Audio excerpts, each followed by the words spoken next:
வருகின்ற ஏப்ரல் 1ஆம் தேதியை மிஸ் பண்ணிடாதீங்க. அன்றைக்குத்தான் பங்குனி உத்திரம் வருகிறது. இந்த நாளில் முருகன் உங்களை சோதிப்பார். நீங்கள் அவர் மேல் எவ்வளவு நம்பிக்கை வைத்திருக்கிறீர்கள் என்று டெஸ்ட் வைப்பார்.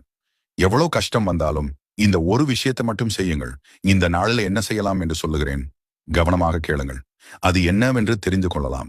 உங்களுக்கு முருகனை பிடிக்கும் என்றால் இந்த வீடியோவுக்கு லைக் செய்து, இந்த புனிதமான நாளை ஷேர் செய்து, சப்ஸ்கிரைப் செய்து கொண்டு பாருங்கள். இந்த நாளில் முடிந்த அளவில் 5 பேருக்காவது சாப்பாடு வாங்கி கொடுங்கள். அது முடியவில்லை என்றால் விலங்குகளுக்கு உணவு கொடுங்கள். பிஸ்கெட் அல்லது பழம் கொடுக்கலாம். இந்த ஒரு செயலை உண்மையான நம்பிக்கையுடன் செய்தால் 40 நாளில் நீங்கள் நினைத்தது நிச்சயம் நடக்கும். முருகன் உங்கள் வாழ்க்கையில் இருக்கும் திருமண தடை, குழந்தை பாக்கியம், கடன் பிரச்சனை போன்ற அனைத்தையும் சரி செய்து விடுவார்.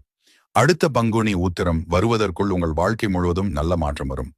முருகனை நம்புகிறீர்களா அப்படின்னா இப்போவே லைக் பண்ணுங்க. இந்த புனித நாளை ஷேர் பண்ணுங்கள். மேலும் இப்படிப்பட்ட சக்தி வாய்ந்த தகவல்களுக்கு சப்ஸ்கிரைப் பண்ணி பாருங்கள். உங்கள் வாழ்க்கையில் தடங்கல்கள், வழக்கு விஷயங்கள் அல்லது கணவன் மனைவி இடையே பிரச்சனையா? இனி கவலை வேண்டாம். ஆன்லைன் மூலம் கை மற்றும் முகம் பார்த்து ஜாதகம் பார்த்து வெறும் 24 மணி நேரத்திற்குள் கேரள தாந்திர பவன்